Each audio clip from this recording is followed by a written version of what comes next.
நாமத்தினாலே அன்பின் வாழ்த்துதல். கர்த்தருடைய பிள்ளைகளே, எப்படி சுகமாக இருக்கிறீங்களா?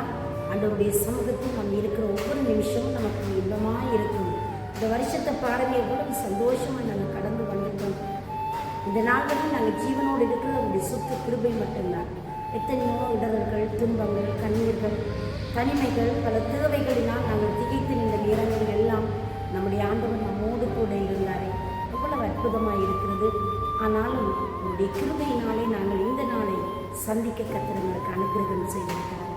இந்த நாளில் ஒரு நிமிஷமும் நாங்கள் ஆண்டவருக்கு நன்றி சொல்ல மறக்கக்கூடாது. ஏன் தெரியுமா?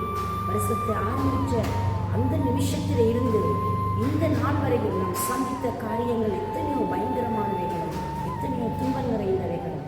ஆனால் தேவன் எங்களை கைவிடாமல் நடத்தினார் பாருங்கள், அதுதான் ஆச்சரியமானது. அதனால தான் சங்கீதக்காரன் தாவீது இப்படியாக ஒரு வார்த்தை சொல்லுகிறார். 138வது சங்கீதம் 7வது வசனம், நான் துன்பத்தின் நடுவில் நடந்தாலும் நீர் என்னை உயிர்ப்பிப்பீர் என்று சொல்லுகிறார். பல துன்பங்கள் வந்ததுதான், ஆனால் அந்த துன்பங்கள் நடுவிலும் தேவனுடைய கரம் இருந்தபடினால் இந்த வருஷத்தை இன்னும் ஒரு சிறிய நாட்களிலே நாங்கள் முடிக்கப் போகிறோமே.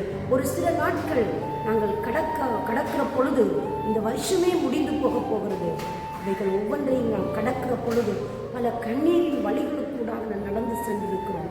தனிமை என்றால் என்ன என்று நாங்கள் அனுபவித்திருக்கிறோம். துன்பம் என்றால் என்ன என்பதை நாங்கள் இங்கே தாண்டி அவைகளை கடந்து மிக உடைவோடு நாங்கள் நெருங்கி போன நாட்கள் எவ்வளவு பயங்கரமாக இருக்கிறது. நினைச்சு பார்க்கையில உள்ளம் உடையுது பாருங்களேன். எவ்வளவு அற்புதமான தேவன் எங்களை ஜீவனோடு இந்த நாள் வரையும் வைத்திருக்கிறார். நம்முடைய தேவைகளை சந்தித்தார், நம்முடைய குறைவுகளை நிறைவாக்கினார். நம்முடைய தனிமைகள், தள்ளாடுதல் ஒவ்வொன்றிலும் தேவனுடைய கரம் என்னையும் உங்களையும் நடத்தி இருக்கிறது. பிரியமானவர்கள், தாவீது அப்படி ஒரு பயங்கரமான கட்டத்திற்குள் அவர் கடந்து சென்றது உண்மை. பல வேதனைகளுக்குள் அவர் கடந்து போனது உண்மை. நண்பர்கள் துரோகிகளாய் மாறினார்கள். பெற்ற தாய் தகப்பன் கைவிட்ட சூழ்நிலைகள் இருக்கிறது. சொந்த சகோதரங்கள் பகைத்த நிலைமைகள் இருக்கிறது. மனைவி அவரை வெறுத்தது காரியங்கள், இப்படி பலதரப்பட்ட காரியங்கள். அதுதான் சொல்லுகிறார், நான் துன்பத்தின் நடுவில் நடந்தாலும் தேவரீ என்னோடு இருக்கிறேன், என்னை உயிர்ப்பிப்பேன். அந்த நம்பிக்கையினால் தான் அவர் அந்த உயரத்தை அவர் எட்ட முடிந்தது. சிங்காசனத்தில் உயர்த்தப்பட்டார். தேவராட்சியத்தில் அவர் கனமுள்ள ஒரு மனிதனாய் மாறினார். அது மட்டுமல்ல, அவருடைய சந்ததியிலே ஆண்டவராய் இயேசு கிறிஸ்து உதயமாகினார்.